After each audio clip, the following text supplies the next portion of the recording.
1월 22일 수요일 새벽 기도회를 사도신경으로 신앙 고백하심으로 시작하도록 하겠습니다. 전능하사 천지를 만드신 하나님 아버지를 내가 믿사오며 그 외아들 우리 주 예수 그리스도를 믿사오니 이는 성령으로 잉태하사 동정녀 마리아에게 나시고 본디오 빌라도에게 고난을 받으사 십자가에 못 박혀 죽으시고 장사한 지 사흘 만에 죽은 자 가운데서 다시 살아나시며 하늘에 오르사 전능하신 하나님 우편에 앉아 계시다가 저리로서 산 자와 죽은 자를 심판하러 오시리라.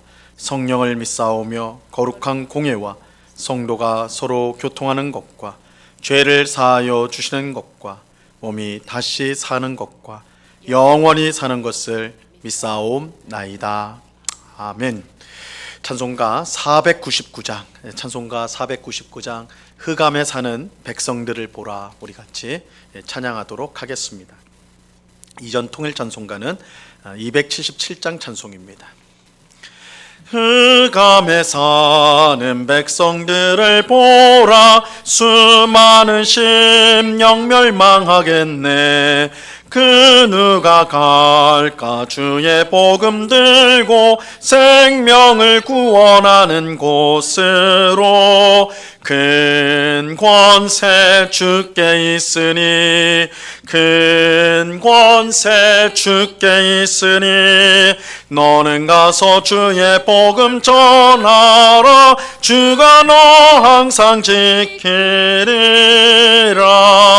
구원의 문은 넓게 열렸으니 십자가 군병 일어나거라. 너희의 힘을 하나로 뭉쳐서 죄악의 죄사슬을 끊어라. 큰 권세 주께 있으니, 큰 권세 주께 있으니 너는 가서 주의 복음 전하라. 주가 너 항상 지키리라. 왜 너는 멸망길을 가려느냐. 춤성 듣고 응답하여라. 널 구원하려 예수 죽었으니 생명의 참된 복음 전하라. 큰 권세 주께 있으니, 큰 권세 주께 있으니 너는 가서 주의 복음 전하라. 주가 너 항상 지키리라. 온 천하 만민 승리의 그날에 영광과 찬송 주께 드리네. 속죄함 입어 구원받았으니 기쁘게 할렐루야 부르세. 큰 권세 주께 있으니, 큰 권세 주께 있으니 너는 가서 주의 복음 전하라. 주가 너 항상 지키리라. 아멘. 같이 기도하겠습니다. 참 좋으신 아버지 하나님, 오늘도 저희들에게 새 생명을 주시고 하루를 시작하면서 먼저 기도의 자리로 나올 수 있도록 은혜 주시니 감사합니다. 오늘 하루도 우리에게 주어진 시간과 또한 우리 가족으로 시작하여 우리의 이웃들과의 만남, 또한 우리에게 주신 모든 일들이 있는데 이 모든 것을 감당하기에는 우리의 힘과 능력이 참으로 부족함을 고백하지 않을 수 없습니다. 저희들을 불쌍히 여겨주셔서 오늘도 우리에게 맡겨진 모든 것을 잘 감당할 수 있는 힘을 주시고 능력을 주시고 은혜를 베풀어 주셔서 오늘도 하나님 때문에 감사하고 하나님이 생명 주셨음을 찬양하며 또한 우리의 삶을 통해 이웃들을 유익하게 하는 그런 복된 삶을 살아가는 저희 모두가 될 수 있도록 주님 도와 주시옵소서. 성령 하나님, 우리를 온전히 다스려 주옵소서. 우리의 헛된 생각을 몰아내 주시고 참 진리, 참 생명을 생각하며 하나님 나라를 생각하며 살아갈 수 있도록 도와주옵소서. 삶 가운데 예수 그리스도의 향기를 풍성히 뿜기를 원합니다. 주님, 이 세상의 헛된 것들, 또한 사망의 냄새를 풍기는 삶이 되지 않게 하시고 우리의 말과 우리의 행실을 통해 정말 예수 그리스도의 생명의 향기가 우리를 통해 드러나도록, 그래서 세상 사람들이 주님 앞에 나오고 또한 주님을 믿는 복된 역사가 일어나도록 주님 우리를 사용하여 주시옵소서. 이 시간 주의 말씀을 듣고자 합니다. 성령 하나님께서 밝히 조명하여 주셔서 주의 말씀의 뜻을 깨닫게 하옵시고 오늘도 이 말씀에 순종함으로 하나님을 기쁘시게 하는 우리의 삶이 되도록 인도하여 주시옵소서. 모든 것을 주께 맡겨드리며 예수 그리스도 이름으로 기도드리옵나이다. 아멘. 하나님 말씀을 다 같이 봅니다. 누가복음 10장 1절로 12절까지의 말씀을 우리가 다 같이 보도록 하겠습니다. 누가복음 10장 1절로 12절까지의 말씀입니다. 누가복음 10장 1절로 12절까지의 말씀, 제가 하나님의 말씀을 봉독합니다. 그 후에 주께서 따로 70인을 세우사 친히 가시려는 각 동네와 각 지역으로 둘씩 앞서 보내시며 이르시되 추수할 것은 많되 일꾼이 적으니 그러므로 추수하는 주인에게 청하여 추수할 일꾼들을 보내주소서 하라. 갈지어다 내가 너희를 보냄이 어린 양을 이리 가운데로 보낸과 같도다. 전대나 배낭이나 신발을 가지지 말며 길에서 아무에게도 문안하지 말며 어느 집에 들어가든지 먼저 말하되 이 집이 평안할지어다 하라. 만일 평안을 받을 사람이 거기 있으면 너희의 평안이 그에게 머물 것이요 그렇지 않으면 너희에게로 돌아오리라. 그 집에 유하며 주는 것을 먹고 마시라. 일꾼이 그 삭을 받는 것이 마땅하니라. 이 집에서 저 집으로 옮기지 말라. 어느 동네에 들어가든지 너희를 영접하거든 너희 앞에 차려놓은 것을 먹고 거기 있는 병자들을 고치고 또 말하기를 하나님의 나라가 너희에게 가까이 왔다 하라. 어느 동네에 들어가든지 너희를 영접하지 아니하거든 그 거리로 나와서 말하되 너희 동네에서 우리 발에 묻은 먼지도 너희에게 떨어 버리노라. 그러나 하나님의 나라가 가까이 온 줄을 알라 하라. 내가 너희에게 말하노니 그날에 소돔이 이 동네보다 견디기 쉬우리라. 아멘. 예수님은 예루살렘으로 올라가시는 길에 70명의 사람을 세우고 둘씩 짝지어 그가 가고자 하시는 모든 마을로 먼저 가게 하셨습니다. 이렇게 하신 것은 예수님께서 그 마을로 가서 복음을 전할 때 이 사람들이 마음을 열고 복음을 받아들일 수 있도록 그렇게 준비하기 위함이었습니다. 그래서 예수님이 예루살렘으로 지금 가고 계신데 가실 때 들리실 여러 동네들에 미리 사람들을 보내어서 그 마을 사람들로 하여금 예수님이 전하는 복음을 잘 받아들일 수 있도록 준비하도록 하기 위해 이렇게 둘씩 짝지어 보내었던 것입니다. 근데 예수님은 이 70명의 사람을 보내면서 이렇게 말씀하셨어요. 오늘 본문 2절을 보시면요, 이르시되 추수할 것은 많되 일꾼이 적으니 그러므로 추수하는 주인에게 청하여 추수할 일꾼들을 보내주소서 하라. 예수님은 추수할 것은 많은데 일꾼이 적다 말씀하셨어요. 그래서 추수하는 주인, 여기서 추수하는 주인은 하나님이시죠. 하나님께 추수할 일꾼을 보내주시도록 기도하라 이렇게 말씀합니다. 이 말씀만 놓고 보면 당시 대부분의 사람들이 예수님과 그가 전한 복음을 흔쾌히 받아들인 것처럼 그렇게 생각하기가 쉽습니다. 추수할 것이 많다, 빨리 복음을 전하면 그 복음을 듣고 돌아올 사람들이 많다, 뭐 이렇게 생각하기가 쉽죠. 물론 우리가 지금까지 본 것처럼 많은 사람이 예수님을 따르며 그의 복음을 기쁘게 들은 것은 사실입니다. 하지만 그럼에도 불구하고 예수님을 배척했던, 예수님이 전하신 복음을 듣지도 않고 믿지도 않고 오히려 배척하고 미워했던 사람들이 많았던 것도 사실입니다. 예수님은 당시 사람들을 향하여 믿음이 없고 패역한 세대라 이렇게 책망을 하셨죠.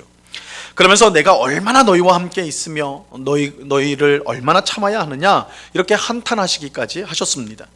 이것은 사람들이 예수님이 전하신 복음을 듣기는 듣되 마치 길가에 뿌려진 씨처럼, 돌밭에 뿌려진 씨처럼, 또 가시떨기에 뿌려진 씨처럼 이 말씀이 그 심령에 제대로 들어가지 못했고 그 결과 온전한 믿음을 가지지 못했다라는 것을 보여주는 것입니다. 하지만 상황이 이러한데도 예수님은 추수할 것이 많다고 하셨어요. 추수할 것이 많다. 분명 그 당시 많은 사람들이 복음을 잘 받아들이지 않았는데, 예수님을 잘 믿지도 않았는데 예수님은 추수할 것이 많다라고 하셨습니다. 예수님은 복음을 듣고도 믿음이 없고 패역했던 사람들 때문에 체념하거나 절망하지 않으시고 아직도 복음을 듣지 못한 수많은 사람을 생각하셨던 것입니다. 우리는 사람들이 복음을 듣지 않고 교회를 적대시한다고 해서 복음 전하기를 주저해서는 안 됩니다.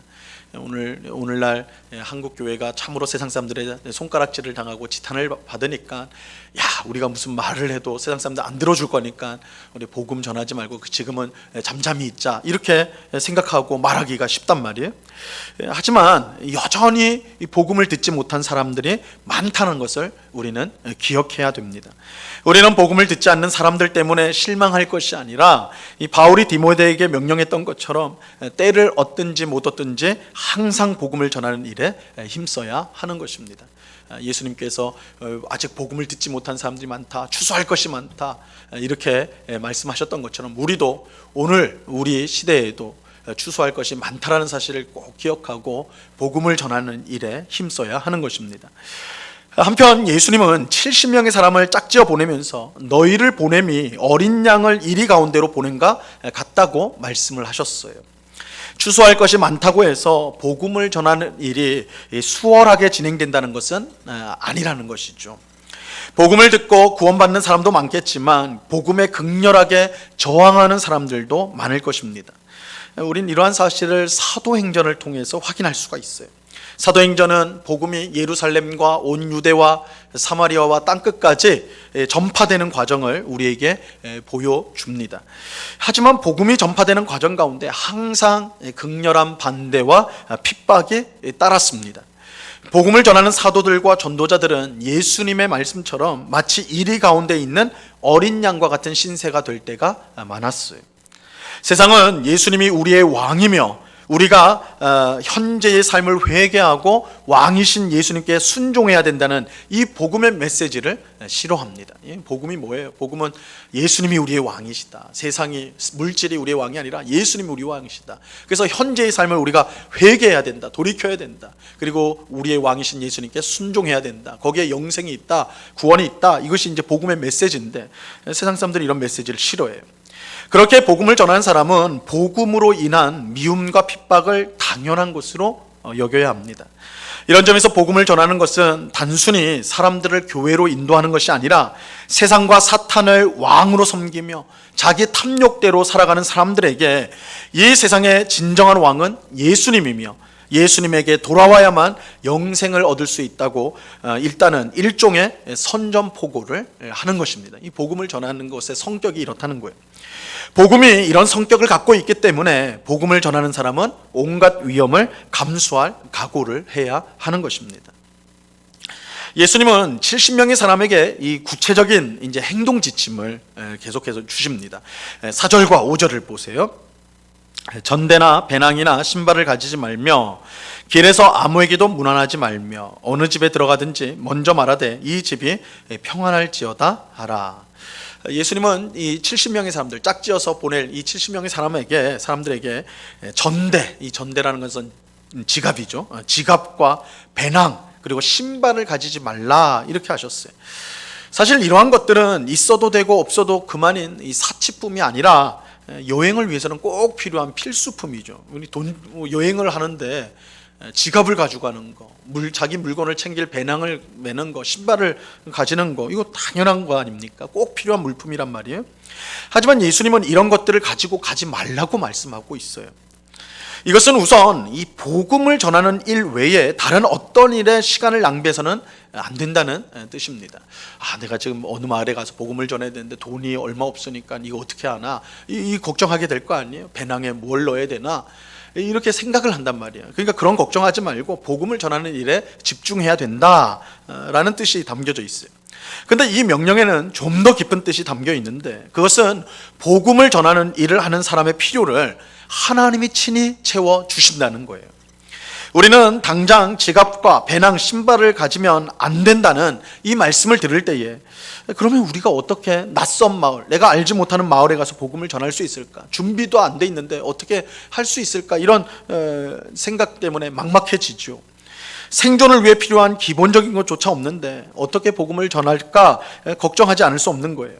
하지만 예수님이 이런 것들을 가지지 말라고 하셨을 때 그것은 하나님께서 자기를 위해 일하는 일꾼에게 필요한 것을 반드시 주시기 때문입니다. 이렇게 가지지 말라 한 것은 그게 필요 없다라는 뜻이 아니라 하나님이 채워주신다. 너희를 일꾼으로 고용해서 복음을 전하게 하시는 하나님이 너희의 필요를 채워주신다라는 거예요.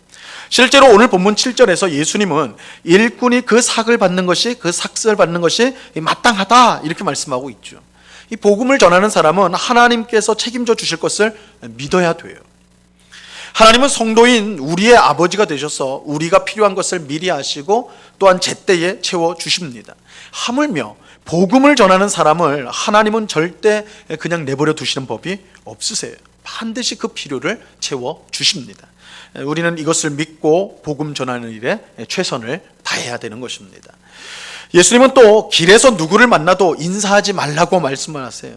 이것은 복음을 전하는 일에 집중해야 된다는 것을 강조하는 거예요. 이게 이제 계속 내용이 이렇게 내려주신 그 지침의 하나하나 그 강조점이 바로 복음을 전하는 일에 집중해야 된다. 다른 것에 집중해서는 안 되고 복음 전하는 일에 집중해라. 또 어느 집에 들어가거든 먼저 그 집의 평안을 빌라고 말씀하십니다. 만일 평안을 받을 만한 사람이 그 집에 있으면 평안이 그 집에 머물 것이고 그렇지 않으면 평안이 다시 돌아올 것이다. 이렇게 말씀을 하세요.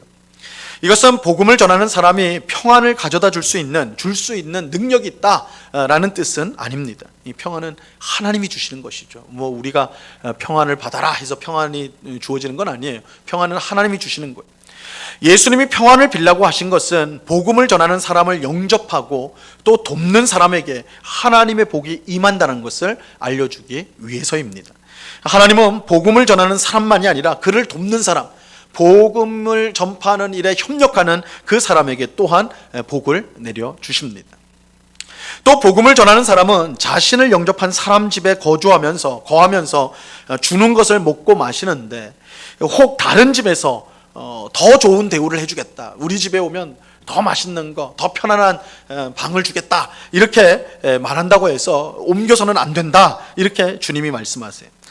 이것 또한 복음 전도자가 복음을 전하는 일에만 집중해야 됨을 알려주는 것입니다. 복음을 전하는 일 외에 내가 얼마나 안락하게 하는가, 편안하게 하는가 그거 신경 쓰지 말라는 거예요. 복음을 전하는 일에 집중해라. 그래서 집을 옮겨 다니지 말라고 말씀합니다. 그런데 만약 복음을 전하는 사람을 받아들이지 않는 동네가 있다면 어떻게 해야 될까요? 10절과 11절 말씀입니다. 어느 동네에 들어가든지 너희를 영접하지 아니하거든 그 거리로 나와서 말하되 너희 동네에서 우리 발에 묻은 먼지도 너희에게 떨어버리노니 노라. 그러나 하나님의 나라가 가까이 온 줄을 알라 하라. 복음을 듣지 않는 동네가 있다면 모든 사람이 볼 수 있는 거리로 나와서 이렇게 외치라고 하셨어요. 너희 동네에서 우리 발에 묻은 먼지도 너희에게 떨어버리노라. 그러나 하나님의 나라가 가까이 온 줄 알라. 이렇게 거리에 나와서 사람들 앞에서 이렇게 외치라고 말씀을 하셨습니다. 복음을 듣고 믿는 사람에게 하나님의 나라가 가까이 왔다는 것은 참으로 복된 소식입니다. 하지만 복음을 거부한 사람에게 하나님 나라가 가까이 왔다는 것은 참으로 끔찍한 소식이 아닐 수가 없어요. 왜냐하면 하나님의 나라가 임하는 날이 곧 심판의 날이기 때문입니다. 그래서 예수님은 12절에서 이렇게 말씀하죠. 내가 너희에게 말하노니 그날의 소돔이 그 동네보다 견디기 쉬우리라. 여기 나오는 소돔은 우리 창세기 아브라함의 조카인 롯이 살았던 도시였죠. 그런데 그 죄악으로 말미암아 소돔과 고모라가 하늘에서 내리는 유황과 불과 유황으로 다 타버렸죠. 멸망되어 버렸단 말이에요. 거기 나오는 소돔이에요. 근데 그 소돔이 복음을 받지 않은 그 동네보다 더 견디기가 쉬울 것이다. 이렇게 말씀하는 것은 이 복음을 받아들이지 않는 동네가 받을 심판이 얼마나 큰가 그것을 보여주는 것이죠. 동시에 이 복음을 전하는 사람에게 얼마나 막중한 사명이 주어졌는가. 이 복음을 전할 때 그것을 받으면 구원이지만 받지 않으면 이 소돔보다 더한 심판을 받게 된다. 이것은 복음을 전하는 사람의 엄중한 사명을 알려주는 것이기도 합니다. 오늘 기도하는 우리는 지금도 추수할 것이 많다는 것을 우리가 기억하고 어떤 상황에서든지 복음을 전하는 일에 힘쓰는 우리가 될 수 있기를 바랍니다. 예수님 말씀처럼 추수할 것이 많습니다. 지금 교회가 욕을 먹고 교회 다니는 사람이 신뢰를 잃고 그런 상황 속에 우리가 있다 할지라도 여전히 우리 주변에는 예수님을 알지 못하는, 또 복음을 듣지 못한 사람들이 있다는 것을 기억하고 우리는 때를 얻든지 못 얻든지 복음을 전하는 일에 최선을 다해야 돼요. 또 복음을 전할 때 우리는 자신의 지혜나 힘을 의지하지 말고 모든 것을 책임져 주시는 하나님을 의지해야 됩니다. 하나님께서 우리에게 물질적인 필요를 채워주실 뿐만 아니라 복음을 전하실 때 성령의 능력으로 힘있게 전할 수 있도록, 또한 복음을 잘 전할 수 있는 필요한 것들을 우리에게 제공해 주십니다. 그래서 하나님을 의지해야 돼요. 그럴 때 하나님께서 우리를 귀하게 사용하여 주실 것입니다. 오늘 이 말씀을 잘 기억해서 우리가 있는 자리에서 우리가 만나는 사람에게 복음을 힘있게 전하는, 하나님을 의지해서 복음을 최선을 다해서 전하는 그런 삶을 살아가는 우리 모두가 될 수 있기를 우리 주님의 이름으로 간절히 축원합니다. 기도하겠습니다. 하나님 아버지, 감사합니다. 주님, 추수할 것이 많은데 일꾼이 적다라고 주님 말씀하십니다. 이 말씀은 오늘도 우리의 현실에도 꼭 맞는 말씀인 줄로 믿습니다. 주님, 아직도 복음을 듣지 못하고 예수님을 알지 못하는 많은 사람들이 있습니다. 우리 가족부터 시작하여서 또한 우리 주변에, 또한 우리 직장에서 만나는 동료들, 아직 복음을 받지 못하고 예수님 알지 못하는 사람들 많은데 그들에게 때를 얻든지 못 얻든지 최선을 다해 복음을 전하는 저희가 되게 하여 주옵소서. 이 복음을 전하는 일이 우리에게 주어지는 얼마나 엄중한 사명인지요, 귀한 사명인지요. 이 복음을 받고 들으면 구원받는 놀라운 역사가 일어나고, 그러나 또한 듣고도 믿지 않는 자에게는 심판이 임하는 이 엄중한 사명이 우리에게 맡겨졌습니다. 이것을 꼭 기억하고 복음을 전하는 일에 힘쓰는 저희 모두가 될 수 있도록 주님 꼭 붙잡아 주시옵소서. 복음을 전하려 할 때 우리에게 필요한 모든 것을 하나님께서 공급해 주실 줄로 믿고 하나님을 의지하여 우리의 입술을 열게 하시고 또한 사람들을 만나는 저희가 되게 하여 주시옵소서. 아버지 하나님, 오늘은 수요일입니다. 수요 성경 공부가 있습니다. 우리가 사도신경 공부를 계속해서 하고 있는데 우리가 믿는 가장 기본이 되는 신앙의 내용들을 다시 배우고 확인하는 시간입니다. 말씀을 통하여서, 하나님 말씀을 배움을 통하여서 우리 믿음이 더욱더 견고해지고 또한 다른 사람들에게 내가 믿는 바가 무엇인지를 제대로 설명할 줄 아는 그런 성숙한 그리스도인으로 자라는 시간이 될 수 있도록 주님 도와 주시옵소서. 아버지 하나님, 오늘 하루도 우리 주님의 손에 맡겨드립니다. 주님의 뜻이 이루어지게 하옵시고 하나님께 영광이 되어지고 우리 마음 가운데는 하나님이 주시는 평강과 기쁨이 넘치는 복된 하루가 되게 하여 주시옵소서. 오늘도 우리와 동행하시는 임마누엘 주님께 감사와 찬양을 올려드리오며 예수 그리스도 이름으로 기도드리옵나이다. 아멘. 하늘에 계신 우리 아버지여, 이름이 거룩히 여김을 받으시오며 나라에 임하옵시며 뜻이 하늘에서 이룬 것 같이 땅에서도 이루어지이다. 오늘날 우리에게 일용할 양식을 주옵시고 우리가 우리에게 죄 지은 자를 사하여 준 것 같이 우리 죄를 사하여 주옵시고 우리를 시험에 들게 하지 마옵시고 다만 악에서 구하옵소서. 대개 나라와 권세와 영광이 아버지께 영원히 있사옵나이다. 아멘.